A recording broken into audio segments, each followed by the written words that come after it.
Pozdrav ljudi, Matko s vama, dobrodošli u novu emisiju The Engine. Na današnjem testu vrlo popularan model kod nas, Škoda Octavia VRS 2015.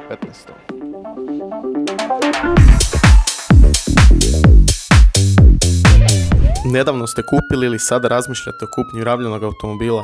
Znate li da je svako drugo rabljeno vozilo moglo biti ozbiljno oštećeno ili pak s lažnom kilometražom? Pogodite koliko vam je prodavača spremno otkriti to. Jeste li stvarno sigurni u kakvim je nesrećama bio automobil? Nisu li dva automobila spojena u jedan? Kolika je stvarna kilometraža? Je li uvijek prolazilo tehničke preglede? Nikad ne vozite automobil ako ne znate njegovu punu povijest. Uvijek provjerite vozilo putem Car Vertical izvješća. Na današnjem testu Škoda VRS, znana i kao Škoda Octavia RS. Neki kažu samo RS i u nekim dijelovima svijeta je samo RS. Mislim da je za Europu izvorno zapravo VRS. Victory Rally Sport bi bilo značenje. U principu Rally Sport bi bilo dovoljno, ali V se moralo dodati pošto Audi ima već RS i pošto je to sve zajedno u grupaciji pa smo morali eto tako staviti. Što se tiče Octavije, ona je na našim prostorima vrlo popularan. Zapravo ja sam već snimio ovu generaciju Octavije, doduše u onom limuzinskom obliku i ovoga sa nešto drugačijom motorizacijom. Tako da sam se odlučio snimiti i ovu. Inače to je treća generacija Škode Octavije, konkretno na testu je 2015. godina.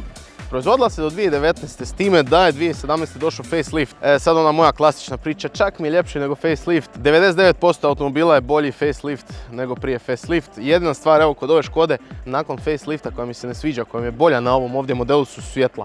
Znači prednja svjetla kod facelifta su onako razdvojili, stavit će vam preko sliku. Nije lijepa, to mi se ne sviđa, dok ovako izgleda super. Hauba, dinamično, logo isto diskutabilnog dizajna, ali tako je kako je. Lijepa maska, lijepi ovaj donji dio maske, branika, sve kao lagani nekakav lip. Farovi, kažem, jako mi se sviđaju na ovom modelu i imamo zapravo Big Xenon farove sa ovoga još dodatnim LED svjetlima. Što se tiče prednjeg kraja, to bi više manje bilo to u odnosu na neku onu običnu Octaviju koju smo snimali. Kažem, najviše se ističe eto ta nekakva drugačija RS, VRS, kako god želite, maska.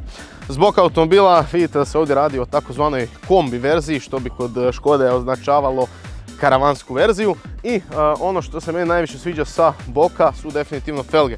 Radi se o originalnim felgama 18 cola Škodinim. U ovoj nekakvoj mat sivoj boji izgledaju super i dizajn felgi im je super, znači same pohvale za to. Klasična linija, ovdje imamo jednu crtu po sredini koja nas vodi skroz od prednjeg do zadnjeg kraja automobila. Što se tiče zadnjeg kraja automobila, radi se o, rekao bih, definitivno prepoznatljivim Škodinim svjetlima, ne možete ih nikako fulat. Ovdje imamo jedan, ne možemo nazvati spoiler, ali ovako lipić. Ovako je malo zašiljeno i ono, od zada auto sad ne izgleda ništa wow, ovo ono. Imamo jednu VRS oznaku i sviđa mi se što ovo nekako mači oko, kata, diopter, kako god želite. Imate ovako po cijeloj dužini. Rora lijevo i rora desno. Ček da vidim, da. Rora lijevo i desno otvor ovaj dekorativni. Inače, ovo je jedan još od automobila iz Auto Elmija. Auto kuće u Sesvetama, posjetite njihovu njuškalu trgovinu i pronađite nešto za sebe. Sad, što se tiče prtljažnika, da, Škoda se prodaje zbog nekakve, da kažemo, praktičnosti kod nas, vjerojatno i zato što ima jako dobar omjer uloženog dobivenog. Prtljažnik od 610 litara. Sve što je 600 plus je apsolutno top. Možete strpati troje djece, sve njihove stvari i na miru otići na more. U sve to imate ovdje ručice za povlačenje s kojim možete oboriti zadnje sjedala. Isto tako imate i kukice za nekakve vrećice.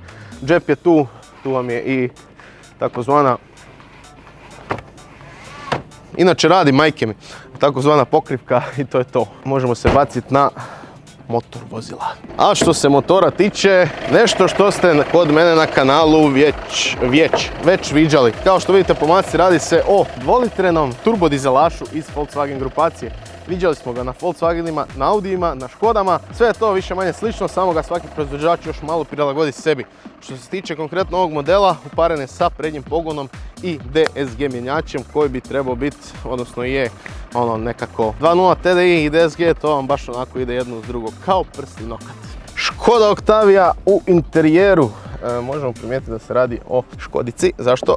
Zato što u ovim višim dijelovima, barem na zadnjoj klupi, imamo tvrde plastike, hajde naprijed nešto mekša. Što se tiče sjedala, sviđa mi se ova Škodina VRS, RS, kako god sjedala. Radi se o kombinaciji kože, štofa i crvenih šavova. Izgledaju baš jako lijepo.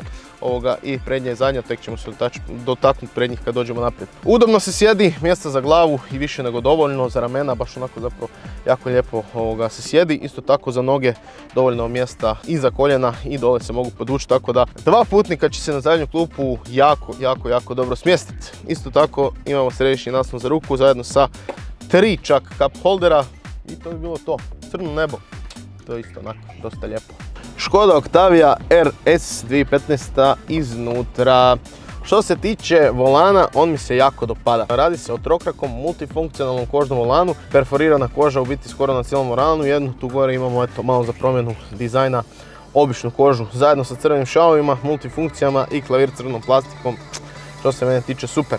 Cajgeri su nešto što mi se možda najmanje sviđa. Ok, klasični škodni cajgeri, ali ja bih volio da su ipak dali tu neku malo moderniju notu ili da su nešto mrvicu promijenili. Što se tiče materijala, spomenuo sam sad kad sam pričao da su svi materijali u ovoj gornjoj zoni, dobro ovdje je baš mekano, ali ovdje je onako, nije tvrda plastika, ali nije ni premekano. Ali generalno nema tvrde plastike u samoj toj gornjoj zoni. Što se tiče ovog infotainment screena, njim možete naravno upravljati svojim nekakvim tipkama sa strane kao glavni meni, ali generalno on, iako nije prevelikih dimenzija, je dakako na touch. I isto tako, iskreno, s obzirom da je iz 2015. s obzirom da su manje dimenzije sve, je izuzetno funkcionalan i responsivan. Iskreno, baš sam se iznenadio. Ispod toga imamo klasične kontrole klime za jedan auto iz Volkswagen grupacije.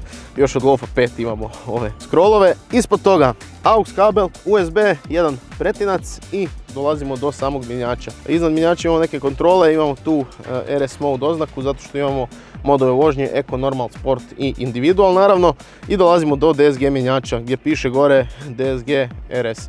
Ne volim na Škodama što piše DSG, ona malo mi je kao bez veze, ali dobro, eto. Nakon toga dolazimo do dva cup holdera, utičnice 12 V ili ga upaljača i ručne kočnice koja je u ovom automobilu još uvijek ručna. Što se tiče naslona za ruku, tu su ovi u Volkswagen grupaciji kraljevi jer svaki naslon im je više manje podesiv i po visini i po dubini, tako da same pohvale za to i još u njemu dakako imamo jedan veliki pretinac. Dotaknut ćemo se sad i sjedala opet, zato što su sjedala zaista krasna. Izražena, jako izražena bočna potpora dole, još izraženija gore, integriran naslon za glavu, izgledaju onako kao kadice nekakve, a opet se nije pretjeralo, za svakodnevnu upotrebu su itekako funkcionalna i dovoljno su, rekao bi, pitoma za svakodnevnu upotrebu, a opet onako definitivno kad ih vidite da se radi o nečem sportskom. Ispred su znači još jedan klasičan pretinac, unutra imamo mjesta za 2 SD kartice i to bi više manje bilo to, idemo se voziti. Vožnja Škode Octavije RS, sad nešto što moramo odmah raščistiti, RS ljudima zvuči full sportski nabrijano i to, naravno RS imate i onu verziju benzinsku sa 2.0 benzinca sa 230 konja, iako naravno kod nas je daleko učestalija upravo ova sa 180 konjskih snaga iz 2-litrenog turbodizelskog motora i 380 Nm, 184 konjske snage da budemo precizni, da se ne bi netko slučajno uvrijedio. Ovo je automobil koji, moramo reći, ni po čemu nije znači sportski, sad da se kaže sportski. Ovo je obiteljski automobil sa dosta mjesta, ali eto nekakvim sportskim detaljima. Naravno snage ima i više nego dovoljno. 2.0, evo ja bih sad stvarno rekao da je podvukao crtu 2.0 TDI motor, 2.0 dizelski motor sa 180 konja sa DSG mjenjačem. To je zaista jedna, rekao bi, današnja konstanta koja apsolutno može svačije privatne, realne potrebe zadovoljiti. To što neko ne može voziti auto ispod 3.0 motora ili što neko želi ovo, što neko želi ono, to su sve sad varijacije na temu, ali generalno 95% ljudi, njihove zaista stvarne potrebe, jedan ovakav auto apsolutno može ispuniti. Auto se lijepo vozi, kad vam treba snage može itekako lijepo, kao što vidite itekako lijepo i potegnut. Što se tiče ovih modova vožnje, ti modovi vožnje su meni onako, ja ih nikad nisam sad bio neki pobornik, iskreno u sportu, auto skoro nikad ne vozim, eventualno ih ubacim u sport ako idem preticat pa da mu da do više obrta da se navrti, ali generalno mod vožnje morate imati svoj. znači imate svoj mod vožnje kojim vi vozite i mislim da je to negdje najbolja stvar, ali eto da, imate eko mod vožnje kojim će auto slabije vući ili sport kojim će se vrtiti do nekih većih obrta i samim tim vi ćete imati osjećaj jer da je to sad ne znam šta. A isto to, na vrlo sličan način možete korigirati i stiskanjem papučice gasa, odnosno svojim vlastitim stilom vožnje. Što nam nudi Škoda Octavia? Škoda Octavia je već godinama na hrvatskom, a vidim i na susjednim tržištima, zavladala tržištima i jedan od najprodavanijih, a kod nas i najprodavanijih čini mi se novi automobil. Zašto je to tako? Pa zato što Škoda kao brand definitivno nudi dobar, možda i najbolji, ponajbolji omjer uloženog i dobivenog. Upravo je to tako i sa ovom Škodom. Vi jednu ovakvu Škodu koja je to sad 7-8 godina stara možete kupiti i za nekakvih 15.000 eura. Znači za 15.000 eura ćete kupiti dobar, pouzdan obiteljski automobil koji ne troši puno, s kojim imate, ja bih rekao, sav luksuz koji vam treba. Znači imate parking senzore, imate navigaciju, imate automatski mjenjač, imate 180 konja. Znači to je sav nekakav luksuz koji jedan najnormalniji čovjek treba. Znači sve imate u ovom automobilu i sve to možete dobiti za nekakvih 15.000 eura. Isto tako, dobra stvar kod ovog RS-a je što realno može biti i auto za mlade. Ok, karavan je, nekome se ne sviđa, ali recimo s obzirom da ima ta sjedala, to malo je drugačija maska i sve, može biti auto za nekog mlađeg, ne mora nužno biti za obitelj. A za obitelj može naravno biti zašto? Zato što vidjeli ste da je zadnja klupa jako dobra i vidjeli ste isto tako da je prtljažnik i više nego dobar, 610 litara, zaista jedna zapremljena prtljažnika s kojom ne biste trebali imati nikakvih problema. Ako vam treba više od toga, vjerujte mi da nije do prtljažnika nego je do vas. Tako da kada se sve to zajedno uzme u obzir, podvuče crta, onda možemo zaključiti zašto je Škoda jedan od najprodavanijih automobila i zašto sam ja sad u ove 2-3 minute koliko se vozim prošao kraj jedno 5-6 Škoda, doslovno. Škode su svugdje oko nas, ja bih rekao. Haha, super. To bi bilo to što se tiče videa, nadam se da ste saznali sve što ste htjeli o ovoj Škodi Octavii RS i u principu mislim da smo svi zajedno zaključili i zašto je to jedan od najprodavanijih modela. Nudi jako puno, ne možemo reći jeftina je jer za naše pojmove nije ništa jeftino, ali nudi jako puno za fair i poštenu cijenu. Ja bih to tako rekao. I dokle god je to tako, Škoda Octavia i sve ostale Škode će se prodavati. Hvala što ste gledali još jedan video. Ako kupujete automobil, škicite na Auto Elmi, njuškalo trgovinu, možda pronađete nešto za sebe ili ako vam je ova Škodica interesantna. I isto tako, ako kupujete ili prodajete rabljeni automobil, obavezno koristite Car Vertical, link za 20% popusta je u opisu apsolutno svakog mog videa. Like, share, subscribe i vidimo se u nekom od idućih videa.